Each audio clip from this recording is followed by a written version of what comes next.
मुझे अपनी देवरानी से बहुत जलन महसूस होती थी क्योंकि वो शादी के तुरंत बाद ही प्रेग्नेंट हो गई थी, जबकि मैं तो बांझ थी। अब तो सास मुझे हर वक्त ताने देती और कहती, जल्दी तुझे डिवोर्स दिलवाऊंगी।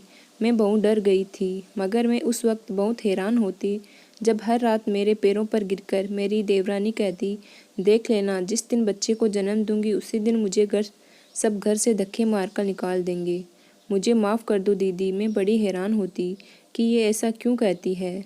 जिस दिन डिलीवरी का वक्त हुआ, देवरानी मुझे अपने साथ अंदर ले गई और चुपके से बोली, इस बच्चे को लेकर भाग जाओ, वैसे भी तुम बांझ हो।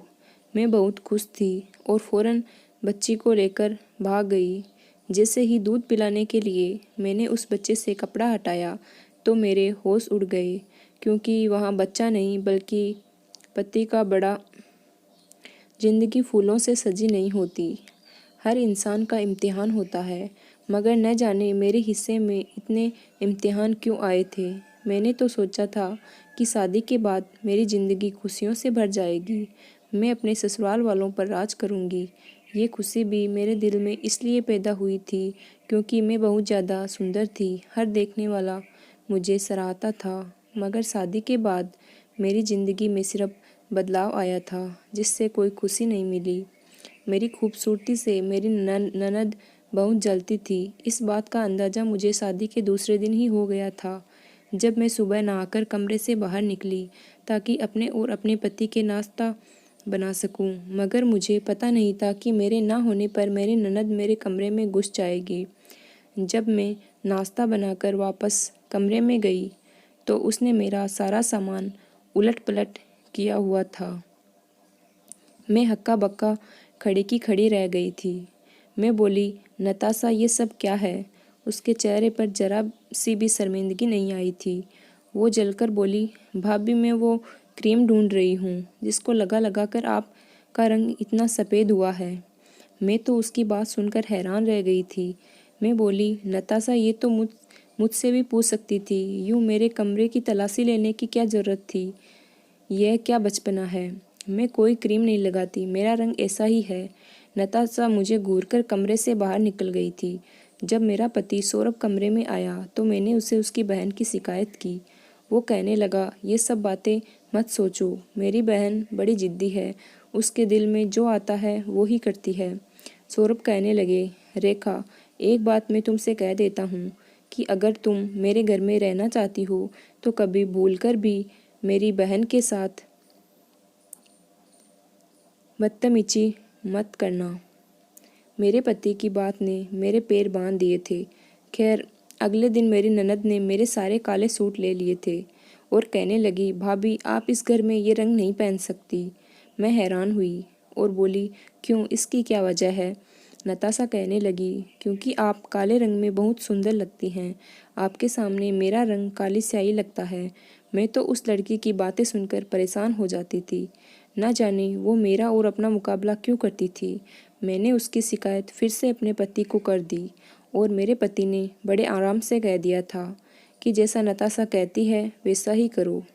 मेरे दिल में ये सवाल पैदा होता कि मुझे यह तो बताए कि मेरी शादी आपसे हुई है या आपके नताशा से, मगर मैं ये सवाल करने की हिम्मत नहीं कर सकती थी। यूं ही मेरी शादी को 2 महीने बीत गए थे। इन 2 महीनों में मेरे पति ने कभी भी मुझसे खुलकर बात नहीं की थी। वो मुझे अपनी नौकरानी समझता था, मुझे अपने कामों का हुक्म देता, जो कि मैं चुपचाप कर दिया करती थी। मैं अक्सर सोचती, क्या शादी ऐसी होती है जिसमें 2 अजनबी एक छत के नीचे रहते हैं? ज़रूरत के चलते वो काम भी आते हैं, मगर फिर भी वो सारी ज़िंदगी अजनबी रहते हैं। और 2 महीने के बाद मेरी ज़िंदगी में एक और परेशानी ने सर उठा लिया था। वो ये कि मेरी सास ने मुझसे पूछा, बहू, कोई खुशखबरी है? मैं उनकी बात पर बोली, नहीं मम्मी जी, अभी तो नहीं है। इतनी जल्दी खुशखबरी की ज़रूरत भी क्या है?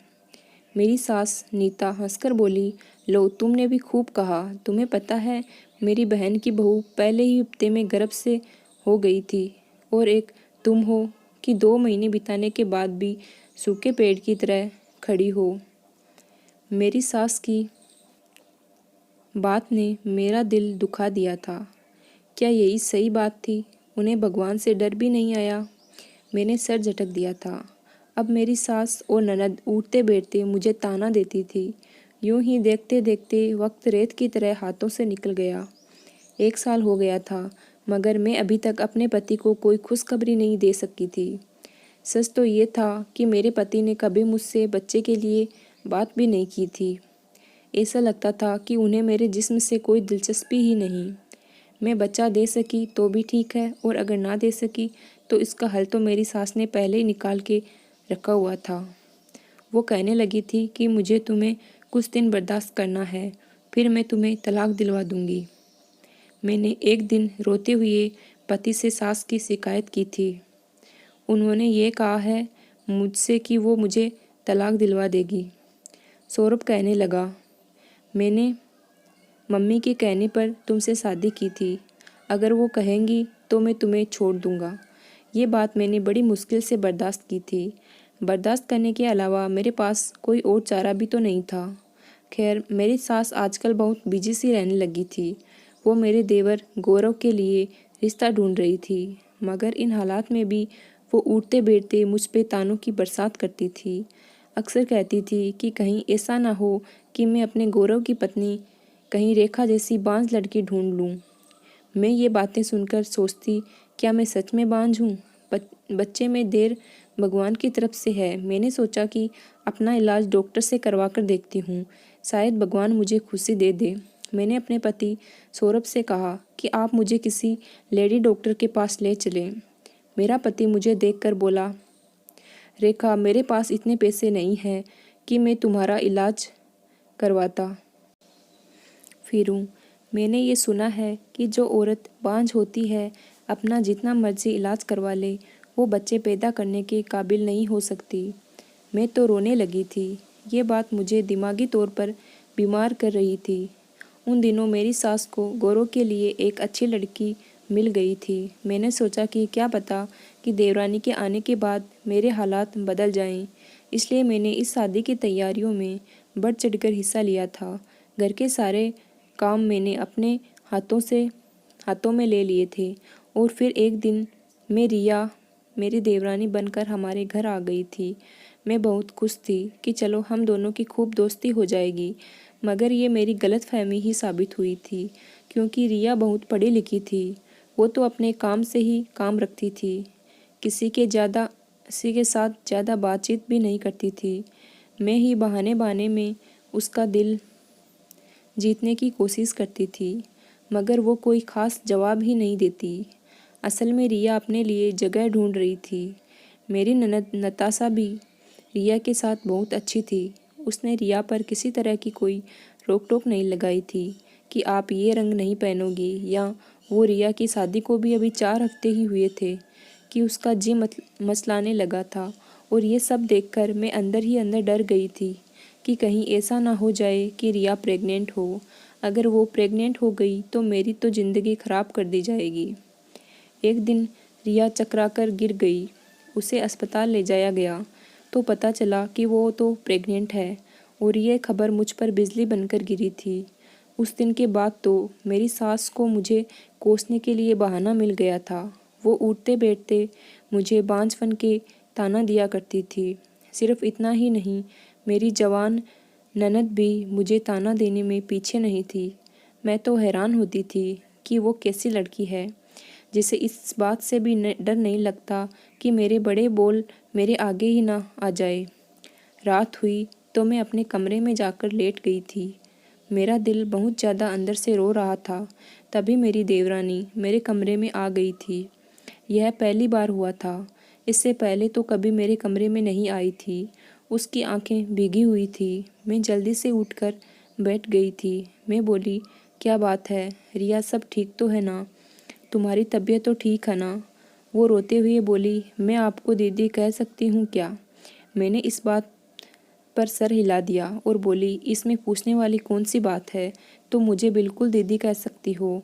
रिया कहने लगी, दीदी मैं देख रही हूँ घर से जब से यह पता चला है कि मैं प्रेग्नेंट हूँ, तब से आपकी ज़िंदगी तंग कर दी गई है।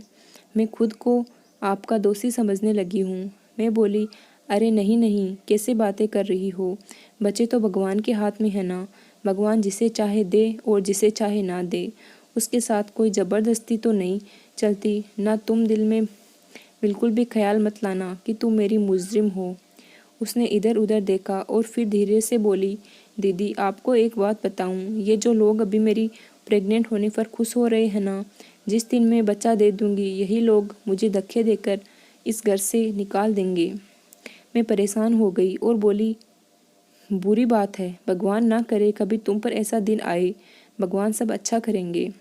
वो मेरी बात सुनकर मुस्कुरा दी और उठकर मेरे कमरे से बाहर निकल गई। थोड़ी देर बाद ही कमरे में सौरभ आ गए थे।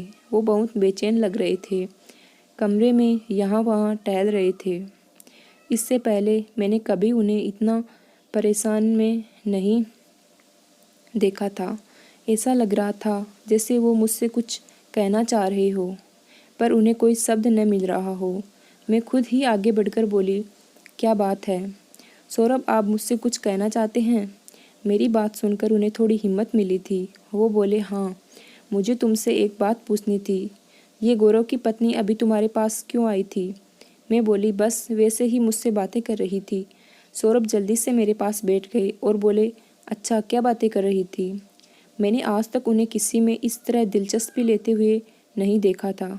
मैं बोली, बस कुछ नहीं। वो फिर से बोले, मुझे एक एक बात बताओ, तुम दोनों में क्या बातें हुई थी? मुझे अब सौरभ पर गुस्सा आ रहा था। उन्होंने मुझ में तो कभी इतनी दिलचस्पी नहीं ली थी। मैं बोली, बस वो अपने प्रेग्नेंट के बारे में बात कर रही थी। सौरभ का चेहरा पीला पड़ गया था। वो बोले, कैसी बातें? मतलब प्रेग्नेंट की क्या बातें कर रही थी? वो सवाल से सवाल करते जा रहे थे। मैं चढ़कर बोली, हम औरतों की बात है, आप मर्द इससे दूर रहें। मैं जल्दी से उठकर बाहर निकल गई थी। मेरे लिए सौरभ का ये व्यवहार बड़ा अजीब था। मुझे तो रिया की बातें भी अजीब लगी थी, लेकिन दोनों ही अपनी बातों के पीछे छुपे राज से मुझे आगाह कर रहे थे। उधर मेरी सास तो रिया की तारीफ किए जा रही थी, जबकि गौरव भी बहुत खुश था। वो अपनी पत्नी के लिए तरह तरह के फल लाता था और ये सब देखकर मेरे दिल में चाहत रह जाती थी। अक्सर यह ख्याल भी आता कि भगवान यहाँ किस चीज़ की कमी है। अगर वो मेरी देवरानी को बचा दे सकता है तो मुझे क्यों नहीं दे सकता। मैं इन्हीं बातों को सोच रही थी, जबकि सौरभ नाश्ते के लिए किचन में आ गए थे। वो बोले, क्या सोच रही हो? मैं बोली, मैं सोच रही थी कि मैं किसी डॉक्टर के पास चली जाऊं खुद से। इस बार आपको नहीं कहूँगी कि आप मुझे साथ ले चलें। मेरी बात सुनकर सौरभ हंसकर बोले, रेखा, तुम अब भी नहीं समझ पाई। रिया के प्रेग्नेंट हो जाने के बाद तो तुम्हें अपने बांझपन का यकीन हो जाना चाहिए था। तुम ना जाने अब तक किस गलतफहमी में बैठी हुई हो। मैं ये सब बातें सुनकर तंग हो चुकी थी। पहले तो बहुत रोया करती थी, मगर अब तो रोना भी नहीं आता था। सौरभ नाश्ता करके चले गए थे तो थोड़ी देर बाद रिया किचन में आई। वो बोली, दीदी मुझे बहुत भूख लगी है। मैं बोली, तुम बैठो, मैं तुम्हारे लिए नाश्ता बना देती हूँ। वो मेरी बहुत इज्जत करने लगी थी। जब से पता चला था कि रिया प्रेग्नेंट है, तब से मेरी सास उसे काम नहीं करने देती थी। यहाँ तक कि नाश्ता भी खुद बनाकर दिया करती थी। वो नाश्ता करने और बोली, दीदी आपके घर वाले कहाँ हैं? वो आपसे कभी मिलने क्यों नहीं आते? रिया की बात सुनकर ना चाहते हुए भी मेरी पलकें भीग गई। मैं बोली, रिया मैं जब छोटी सी थी तब मेरे पापा की मृत्यु हो गई थी। बहन भाई तो मेरा कोई था ही नहीं। अब मेरी शादी हुई और कुछ दिन बाद ही पता चला कि अब मम्मी भी चल बसी, मेरा कोई मायका नहीं। मुझे पता है कि मेरी सास ने मुझे अपने बेटे के लिए पसंद भी इसीलिए किया था क्योंकि मेरे आगे पीछे कोई नहीं था। अब देखो ये लोग मेरे साथ क्या सलूक कर रहे हैं। अगर मेरे आगे पीछे कोई होता तो मुझे ये दिन न देखने पड़ते। रिया मेरी बातें सुनकर बहुत उदास हो गई थी। मैं बोली, रिया भगवान का शुक्र है कि तुम प्रेग्नेंट हो, वरना तुम्हें भी यही सब झेलना पड़ता जिनसे मैं गुजरी हूँ। रिया की आंखों में बड़ी उदासी छा गई थी। वो बोली, क्या हुआ अगर अभी मुझे वो दुख सहन नहीं पड़ा जिससे आप गुजर रही हैं? मैं जब बच्चे को जन्म दूंगी तब आप देखना मेरे साथ ये लोग क्या सलूक करते हैं। मैं बोली, रिया मुझे बताओ तुम ऐसी बातें क्यों करती हो? मुझे तो लगता है कि बच्चे देने के बाद तुम इस घर की लाडली बहू बन जाओगी। वो हंसकर बोली, आपको कोई बुरा सपना आया है। इतना कहकर वो चली गई थी। रात हुई तो वो फिर से मेरे कमरे में आई थी। हाथ जोड़कर मुझसे माफ़ी मांगती रही और रोती रही। मुझे नहीं पता कि वो ये सब क्यों करती थी, मगर यूं ही वक्त बीतता गया और उसका पेट फूलने लगा था। उसकी डिलीवरी के दिन जो पास आते जा रहे थे तो वो बहुत ज़्यादा परेशान रहने लगी थी। एक दिन सुबह से ही उसकी हालत बड़ी ख़राब थी। तब मेरी देवरानी अपने कमरे में चली गई। उसने कमरे को अंदर से कुंडी लगा दी थी। उसकी तकलीफ़ से भरी आहों की आवाज़ बाहर सुनाई दे रही थी। ऐसा लगता था जैसे वो किसी सच की बात से गुजर रही है। मेरी सास तो तड़प उठी थी। दरवाज़ा बजाने लगी थी कि बहू दरवाज़ा खोलो, तुम्हें डॉक्टर के पास ले चले। पर रिया बोली, नहीं मम्मी, मैं अपनी डिलीवरी खुद ही करूँगी। उसकी यह बात सुनकर मेरी सास तड़प उठी थी।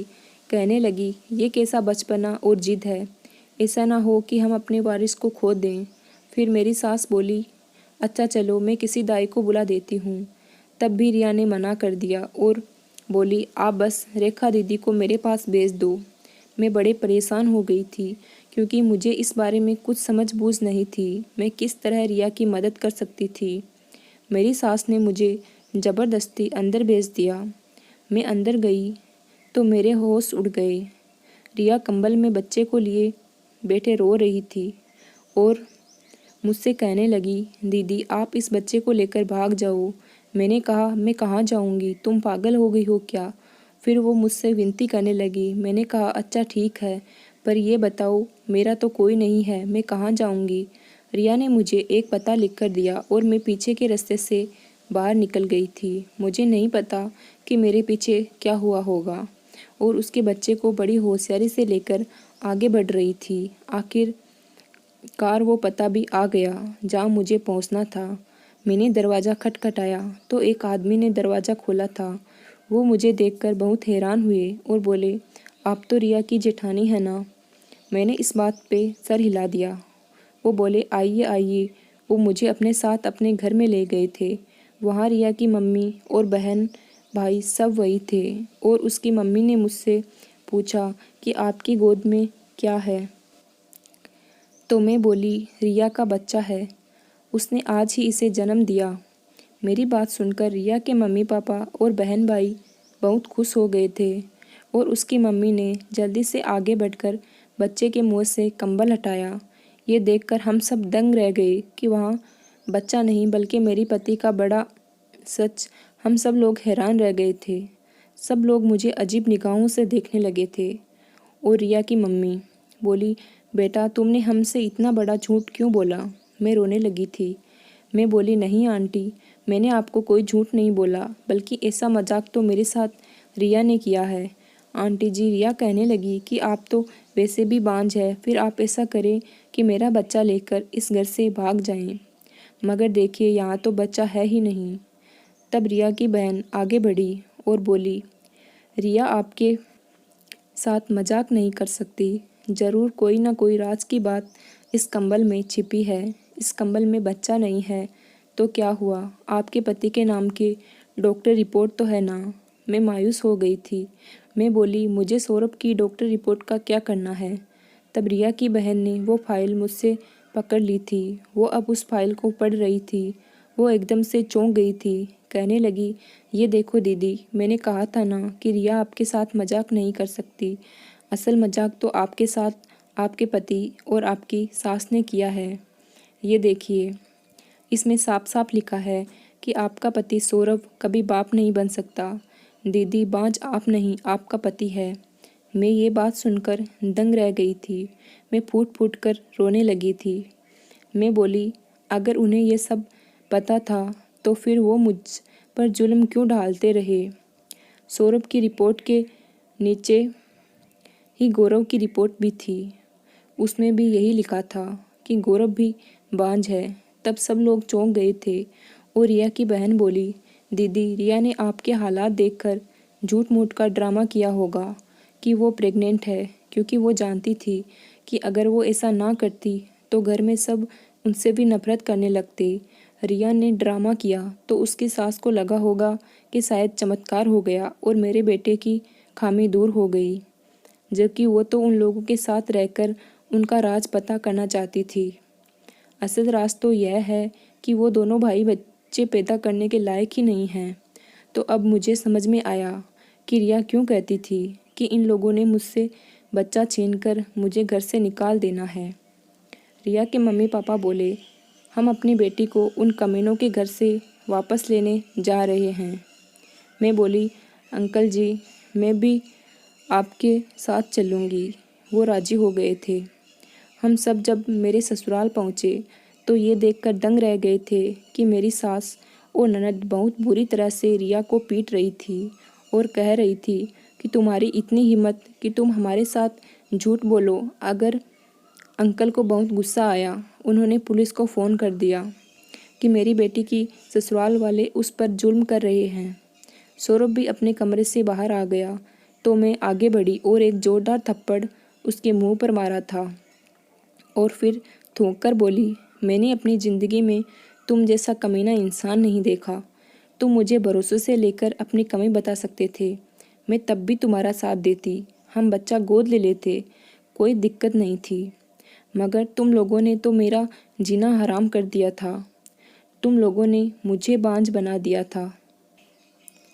मुझे फ़ौरन तलाक दो। सौरभ ने तो मुझे तलाक दे दिया, मगर गौरव बोला कि मैं अपनी पत्नी को तलाक नहीं दूंगा। मैं उसे इस धोखे का मज़ा चखाऊंगा जिसमें उसने मुझे पिछले 9 महीने से रखा हुआ था। इतने में पुलिस आ गई थी। पुलिस ने दोनों भाइयों को अपनी पत्नियों पर जुल्म करने में गिरफ्तार कर लिया था। उसके बाद रिया के मम्मी पापा मुझे अपने साथ ले गए थे। वो कहने लगे कि आज से तुम हमारी बेटी बनकर रहोगी। रिया ने अपने पति पर तलाक का मुकदमा दर्ज कर दिया था। उसे भी अब तक तलाक मिल गया था और यूं ही हम दोनों लड़कियों की ज़िंदगियां रिया की समझदारी की वजह से बच गई थी और आज हम बहुत खुश हैं। अंकल ने हमारी शादी करा दी और हम पर अब 2 बच्चे भी हैं। धन्यवाद दोस्तों। इसी प्रकार की और कहानियाँ देखने के लिए मेरे चैनल को लाइक, शेयर एंड सब्सक्राइब करें। धन्यवाद।